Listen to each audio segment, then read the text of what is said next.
अगर आपसे मैं कहूं कि पांचवें टेस्ट मुकाबले के अंदर एक ऐसे खूंखार गेंदबाज की एंट्री होने वाली है जिसके लिए आप काफी समय से बेताब थे, लेकिन अगर आपसे मैं यह भी कहूं कि एक ऐसे तेज खूंखार गेंदबाज की एग्जिट भी होने वाली है जिसके लिए आप कभी तैयार भी नहीं होगे, क्योंकि पांचवें टेस्ट मुकाबले के अंदर ना तो अर्शदीप के बिना और ना जसप्रीत बुमराह के बिना टीम इंडिया जीत और हार का कोई फैसला ले ही नहीं सकती।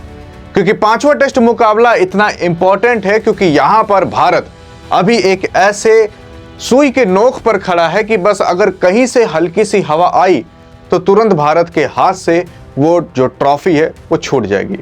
खैर फिलहाल अभी तो ट्रॉफी छूट चुकी है सीरीज की, लेकिन अभी भारत के पास ये चांस है कि वो ट्रॉफी इनके हाथ में भी ना जाने दे, क्योंकि अभी इंडिया बनाम इंग्लैंड के बीच टोटल 4 टेस्ट के मुकाबले हो चुके हैं, जिसमें 3 टेस्ट के मुकाबले में कुछ ना कुछ परिणाम आया था और चौथा तो ड्रॉ हो गया था।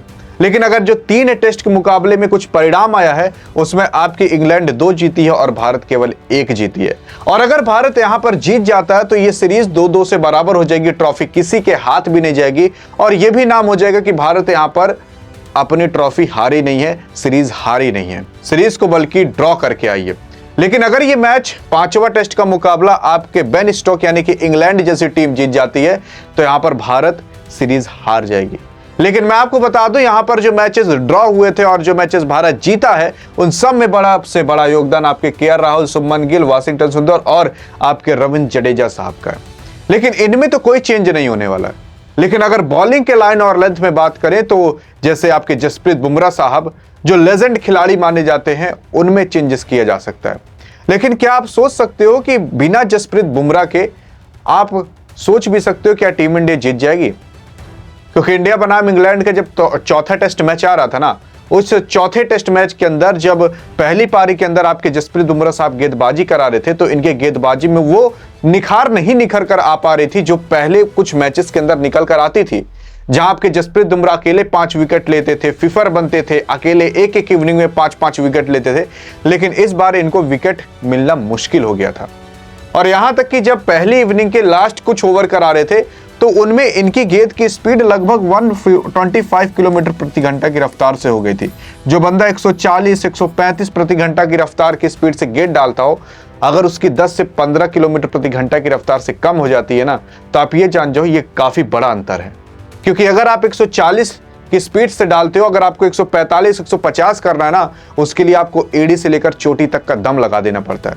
लेकिन अगर कम भी हो रहा है तो वो भी दिक्कत की बात है, क्योंकि कभी कभी तो 120-125 की स्पीड तो स्पिनर फेंक देते हैं और आपके जसप्रीत बुमराह फास्टर गेंदबाज हैं। यानी कि इससे ये पता चल रहा था कि यार इनके फिटनेस में कुछ तो कमी निकल कर आ रही है, क्योंकि बॉर्डर गावस्कर ट्रॉफी के दौरान जब इनको इंजरी हुई थी ऑस्ट्रेलिया के खिलाफ, तब से लेकर अभी तक जसप्रीत बुमराह साहब की जो इंजरी है वो पूरी तरीके से ठीक नहीं हो पाई है, जिसकी वजह से अभी आपके जसप्रीत बुमराह पूरी तरीके से फिट नहीं है। और आपके हेड कोच और वर्कलोड मैनेजमेंट के तहत भी ये कह दिया गया था कि यार देखो जसप्रीत बुमराह भले ही 5 टेस्ट मैच के अंदर हैं, टेस्ट सीरीज के अंदर हैं, लेकिन खेलेंगे वो केवल 3 ही, यानी कि 3 ही रेड बॉल मैच खेलने वाले। लेकिन मैं आपको बता दूं 3 ये खेल चुके हैं, पहला, तीसरा और चौथा। ये पहले, तीसरे और चौथे के अंदर जब इन्होंने ये टेस्ट मैचेस खेले तो इनके 3 टेस्ट मैचेस कंप्लीट हो गए और वर्कलोड मैनेजमेंट के तहत यही कहा गया था कि यार देखो 3 ही टेस्ट मैच खिलाओ, नहीं तो आगे चलकर अगर इनको कोई प्रॉब्लम हुई तो तुम जानना तुम्हारा काम जानेगा। और इसी वजह से आपके जसप्रीत बुमराह को केवल और केवल 3 ही टेस्ट मैच खिलाए जाएंगे। 90% से ज्यादा परसेंटेज है कि आपके जसप्रीत बुमराह 5वें टेस्ट मुकाबले के अंदर ना दिखाई दे। लेकिन जसप्रीत बुमराह नहीं तो कौन सही, आइए जानते हैं इसके बारे में। तो जसप्रीत बुमराह की जगह एक ऐसा प्लेयर आने वाला है जिस प्लेयर को अगर आप सुनते हो तो आप कहोगे हाँ यार ये जसप्रीत बुमराह का स्थान ले सकता है। इसका कुछ और नाम नहीं बल्कि अर्शदीप सिंह है। ये वही अर्शदीप सिंह है, जब भारत ओडीआई का वर्ल्ड कप हारा था तो लोग इसे खालिस्तानी कह रहे थे, लेकिन ये वही अर्शदीप सिंह है जब भारत T20 वर्ल्ड कप जीता तो इसे एक सच्चा भारतीय कहा जाने लगा। लेकिन अब आपके अर्शदीप सिंह टेस्ट के अंदर अपना परचम लहराने वाले हैं। आपको मैं बता दूं अभी तक अर्शदीप सिंह अपना डेब्यू तक नहीं किए हैं। डेब्यू का मतलब एक टेस्ट मैच भी अभी तक आपके अर्शदीप सिंह नहीं खेले हैं टीम इंडिया की तरफ से। फिलहाल अगर जो आप कहते हो कि first class match, under 19 match, इन सब के अंदर आपके अर्शदीप सिंह खेले हैं, T20 भी खेले हैं भारत की तरफ से, ओडीआई खेले हैं, IPL खेले हैं, लेकिन आपके अर्शदीप सिंह अभी तक टीम इंडिया की तरफ से टेस्ट नहीं खेले हैं। टेस्ट में अभी तक इनका डेब्यू नहीं हुआ है, बल्कि इनका चौथे टेस्ट मुकाबले के अंदर डेब्यू होने वाला था। इनके हाथ में चोट लगने की वजह से चौथे टेस्ट मैच के अंदर इनको नहीं लिया गया था, लेकिन अब पांचवें टेस्ट मुकाबले के अंदर लिया जाएगा, क्योंकि जब आपके जसप्रीत बुमराह नहीं तो अर्शदीप ही सही। बाकी आपको क्या लगता है कि जसप्रीत बुमराह की जगह अर्शदीप सिंह इनका स्थान ले सकते हैं?